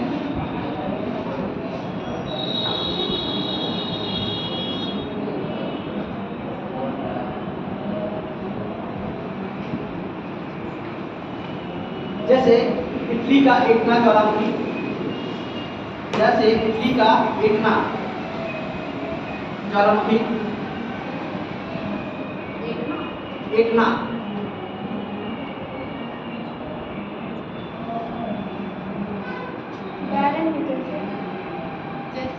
इटली का एटना ज्वालामुखी और हवाई द्वीप का मोना लोआ क्या था? हवाई द्वीप का मोना लोआ आदि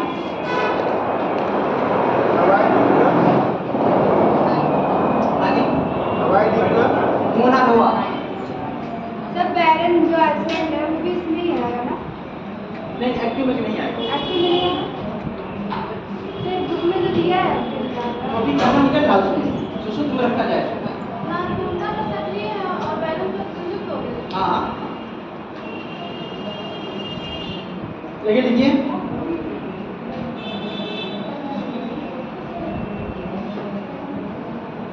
इस्तांबुली से सदैव कोटापैक्सी जो है कोटापैक्सी फोटोपैक्सी ये सबसे ऊंचाई पे स्थित ज्वालामुखी हाँ तो ये एक्टिव है ना? एक्टिव ये तो एक्टिव होता हाँ हाँ है। एक्टिव। इसके बाद आपका माउंट एल्ब्रूस है इसका mount Elbrus mount Elbrus Elbrus Elbrus Elbrus कहाँ पर है ये? काकाकस प्लेन पे है। हाँ ये इधर उधर है आपका काकाकस कहाँ पर है? यूरोप में है। यूरोप और यूरोप और ये एशिया पैसिफिक में। रशिया का बीच में जो पड़ता है। अभी हम लोग दोनों को एक्टिव नॉन एक्टिव और तभी एक लिस्ट में आपको दे देते हैं ठीक है आपको एक साथ में लिखवा देते हैं। चलिए इस्तांबुली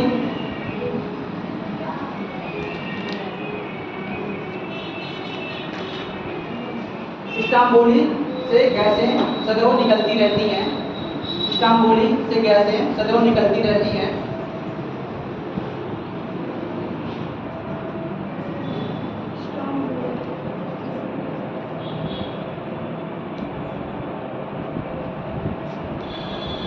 इसलिए इस ज्वालामुखी को भूमध्य सागर का प्रकाश स्तंभ कहते हैं। इस्तांबुली से गैसें सदैव निकलती रहती हैं इसलिए इस ज्वालामुखी को भूमध्य सागर का प्रकाश स्तंभ कहते हैं।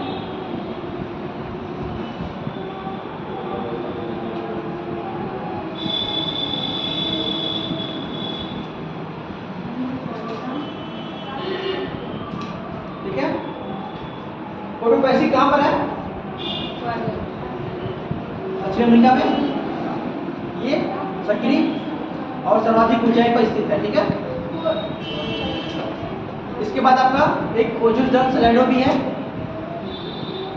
ये भी कहाँ पर है आपका? दक्षिण अमेरिका में है अर्जेंटीना के पास है। इसलिए मैंने आपको बोला था कि आप लोग जो मैप है उसमें आप माउंटेन देखिएगा राकी का इसलिए मैंने पहले बता दिया था राकी पर्वत का और श्रेणी का और नील पर्वत श्रेणी का ऊपर से लेकर नीचे तक का एक सीक्वेंस में कौन अक्सर वहाँ आपके ज्वालामुखी माउंटेन ही मिलेंगे, तो आपको देखते हुए ऊपर से नीचे तक आना है और उनकी हाइट भी देख लेनी है, किसकी हाइट ज़्यादा है किसकी हाइट कम है। ओजिस्टर स्लेडो की भी क्या है, कितनी हाइट है उसकी,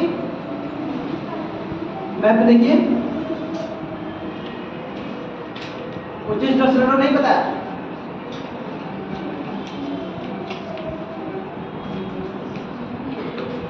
आप लोगों से कह रहा है मैप लिया करिए, मैप जल्दी ले लीजिए आप लोग एटलस, ताकि दिक्कत ना हो आप लोगों को। कितना है 6908 और कोटा टैक्सी नहीं कितना है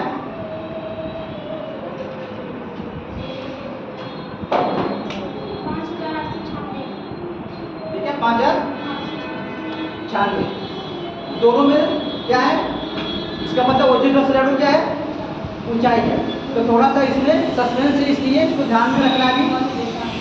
दोनों को क्या है मैप में क्या दिख रहा है, ओजिस्टर स्लेडो की ऊंचाई अधिक है और कोटा टैक्सी की क्या है कम है, 5000 है वो 6000 है, दोनों डिफरेंस है लगभग 500 और या 1000 का।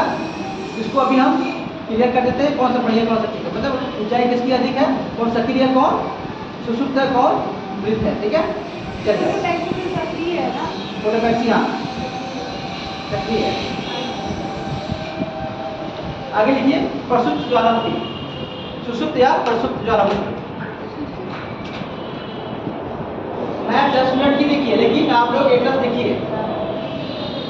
एक चीज को बार बार देखने से चीजें क्या होती हैं कंफर्ट हो जाती हैं, याद हो जाती हैं।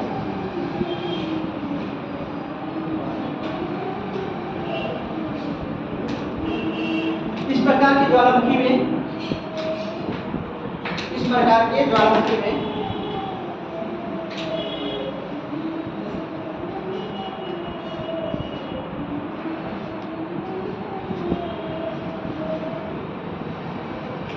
एक बार उद्गार होने के बाद, इस प्रकार के ज्वालामुखी में एक बार उद्गार होने के बाद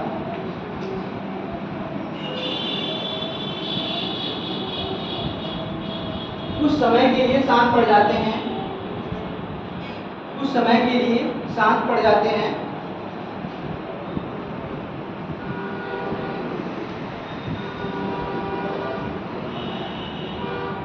जिनसे कभी भी उद्गार हो सकता है, या ऐसे लिख सकते हैं इनसे भविष्य में कभी भी उद्गार हो सकता है।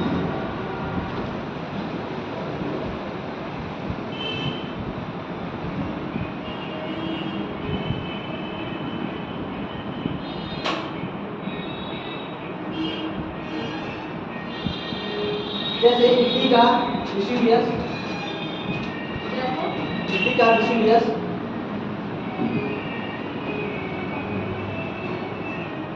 इंडोनेशिया का क्राकाटोआ, वेसुवियस, इंडोनेशिया का क्राकाटोआ। मान लीजिए कोई सुषुप्त ज्वालामुखी है, ठीक है, उसे हमने किस कैटेगरी में रखा, सुषुप्त रख दिया है, और मान लीजिए उद्गार हो गया, फिर वो क्या हो जाएगा, वो एक्टिव वाले में आ जाएगा। तो ये ध्यान रखना है, ठीक है। क्राकाटोआ हो इंडोनेशिया का, जापान का फुजियामा, ये याद भी करना है, जैसे कि आपको देश और ज्वालामुखी, जापान का फुजियामा आदि। अगला मृत ज्वालामुखी, मृत फिफ्टिंग ज्वालामुखी।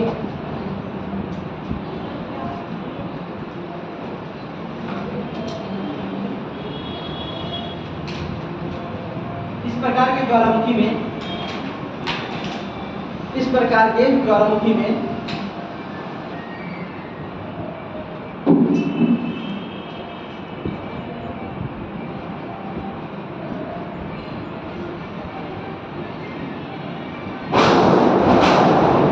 बहुत लंबे समय से, इस प्रकार के ज्वालामुखी में बहुत लंबे समय से कोई उद्गार नहीं हुआ है,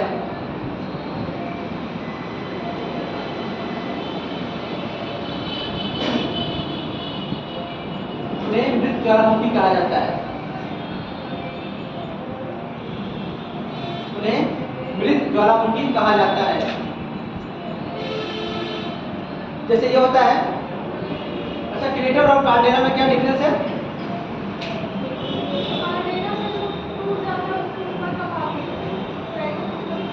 क्रेटर का निश्चित रूप क्या होता है? कार्डेरा होता है। पहले क्या होता है? एक नली के माध्यम से जो मान लीजिए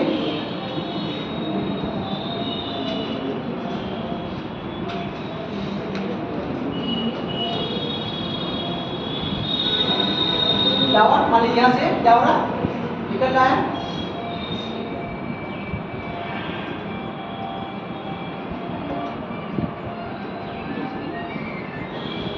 ये चलता जाएगा, फिर क्या होगा? ये इसका बड़ा होगा, फिर ये पहले ये क्या मुक्त हो गया, इसके बाद ये बेटर ये कार्डेरा। और जब ये जो लावा निकलता है, अगर क्या है, ये मोटा लावा है, क्या है? मोटा गाढ़ा है, तो क्या होगा? इसके अगल बगल ये जमा होगा और ये क्या होगा? एक शंकु और बाद में एक ज्वालामुखी पर्वत का निर्माण करेगा। अगर ये पतला होगा तो उसका फैलाव दूर तक होगा और क्या करेगा? वो एक पठार का निर्माण करेगा। तो जो पहले इस छेद के माध्यम से, जिस होल के माध्यम से मैग्मा बाहर निकलता है, उसे क्या कहते हैं? ज्वालामुखी मुख कहते हैं। फिर उसके बाद जो उसका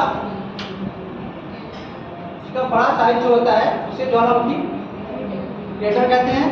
और वो किसी कारण धंस जाता है या टूट जाता है, फिर जो और विस्तृत रहता है उसे क्या कहते हैं? कार्डेरा कहते हैं। ठीक है। कभी कभी क्या होता है, जो मृत ज्वालामुखी हो जाते हैं, तो इन्हीं कार्डेरा या क्रेटर में पानी के माध्यम से एक झील का निर्माण होता है, जिन्हें हम क्या कहते हैं? ज्वालामुखी झील। ठीक है।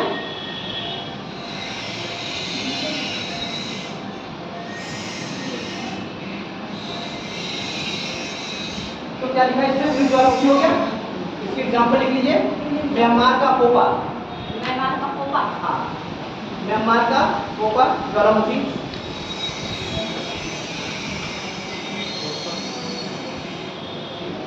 ईरान का कोह सुल्तान, ईरान का कोह सुल्तान, ईरान का कोह सुल्तान।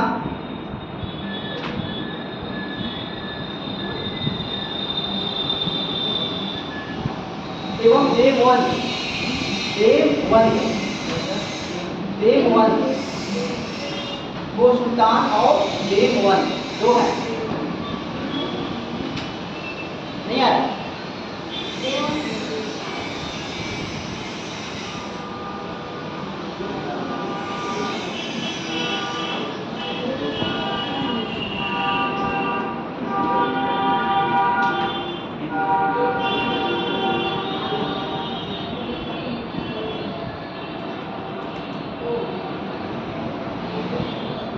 ठीक है, क्या हो गया?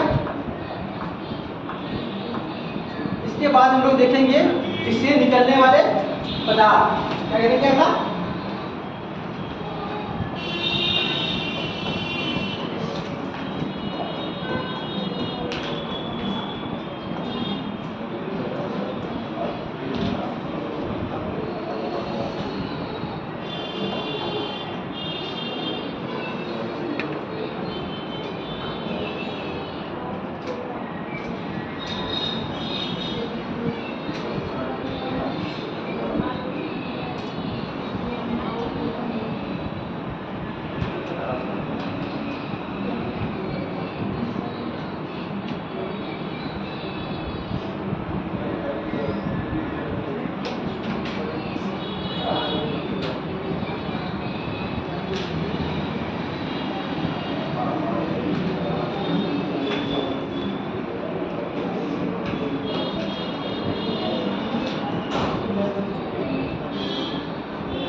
ठीक है। ज्वालामुखी से निकलने वाले पदार्थ लिखिए। ज्वालामुखी से निकलने वाले पदार्थ में क्या क्या रहेगा आपके? गैस रहेगा और एक बार सुन लीजिए, लिखना नहीं है। गैस होगा और जलवाष्प होगा और राख होगा और लावा तो रहेगा और गैसेस होगी, गैस। हाँ गैस तो मैंने बोल दिया, गैस हो गया, लावा हो गया और आपका राख हो गया, मिनरल्स हो गया, मिनरल्स तो रहेंगे उसमें इंक्लूड रहेंगे, धूलकण हो गए और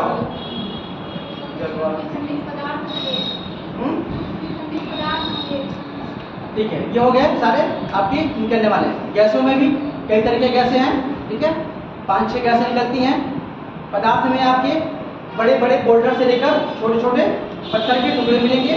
उन बड़े बड़े बोल्डर और छोटे पत्थरों के अलग अलग नाम दिए गए हैं, तो उन नामों को हम लोग लिख लेंगे, ठीक है। तो निकलने वाले पदार्थ लिखिए आगे। ज्वालामुखी से निकलने वाले ठोस पदार्थों में, ज्वालामुखी से निकलने वाले ठोस पदार्थों में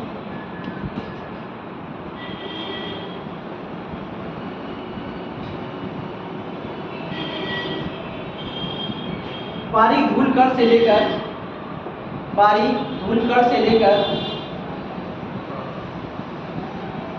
ज्वालामुखी से निकलने वाले ठोस पदार्थों में बारीक धूलकण से लेकर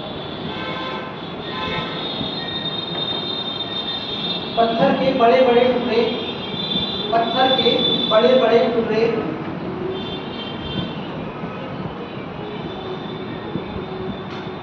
मौजूद रहते हैं।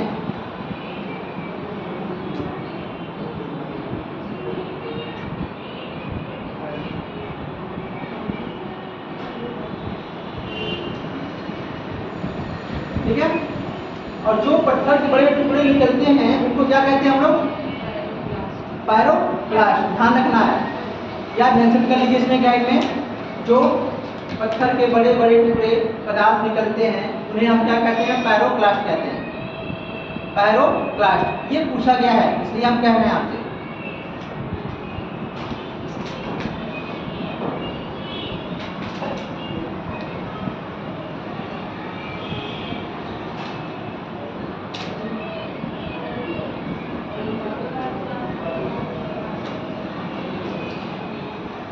जब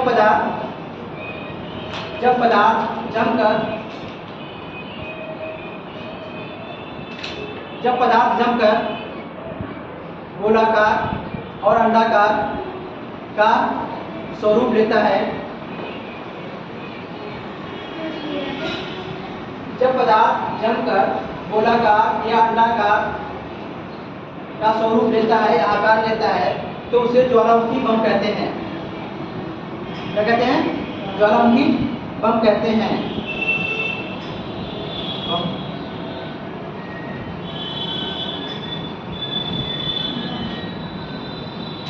जब इनका आकार मटर के दाने के या कांच की गोलियों की तरह छोटा होता है, जब इनका आकार मटर के दाने के या कांच की गोलियों की तरह छोटा होता है तो उन्हें लैपली कहते हैं।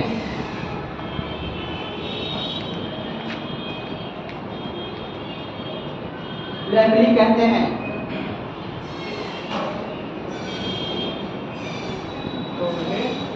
लैपली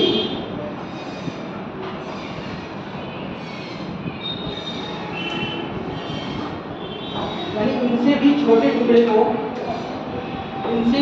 टुकड़े को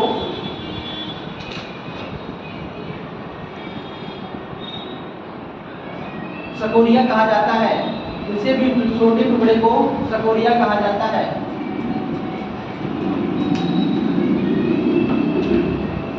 सकोरिया कहा जाता है।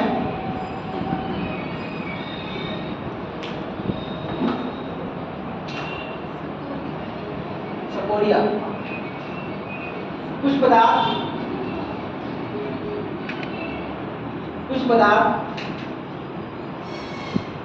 काफी हल्के एवं छिद्रदार होते हैं। काफी हल्के एवं छिद्रदार होते हैं।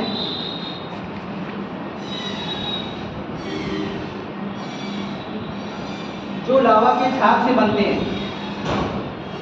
जो लावा के झाग से बनते हैं इन्हें फ्यूमिस कहते हैं।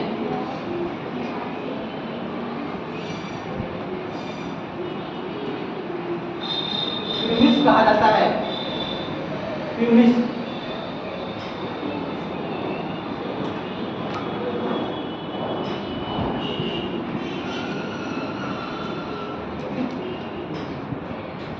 ज्वालामुखी धूल एवं ज्वालामुखी धूल एवं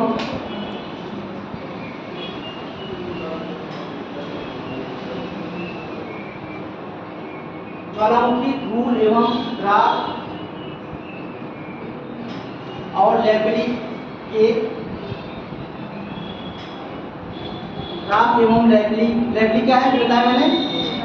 मटर के दाने के बराबर जो टुकड़े उन्हें लेपली कहते हैं। आदि के जमा होने से जो चट्टान बनती है, आदि के जमा होने से जो चट्टान बनती है उन्हें टफ कहते हैं। उन्हें टफ कहते हैं।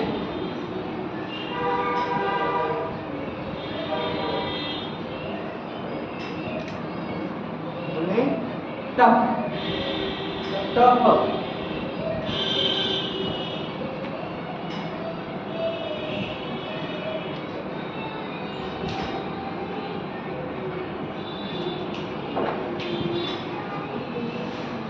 सकोरिया के संगठित नुकीली चट्टानों को सकोरिया के संगठित नुकीली चट्टानों को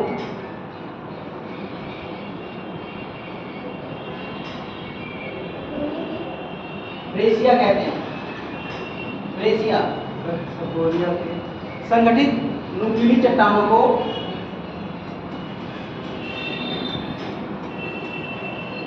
ब्रेसिया कहते हैं।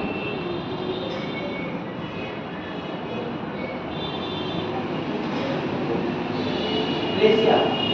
ठीक है, ये जितने 4-5 हैं इनको पता होना चाहिए आपको। और रही बात कल का आप लोगों की यह है कि स्थाकृतियाँ, ज्वालामुखी से निर्मित स्थाकृतियों के बारे में पढ़ कर आना।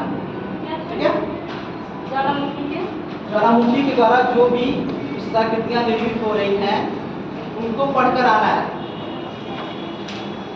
ठीक है, और दक्षिणी अमेरिका का क्या देखना है आपको? नदी देखना है मैप में। दक्षिण अमेरिका का नदी ये लेके आना है। ठीक है।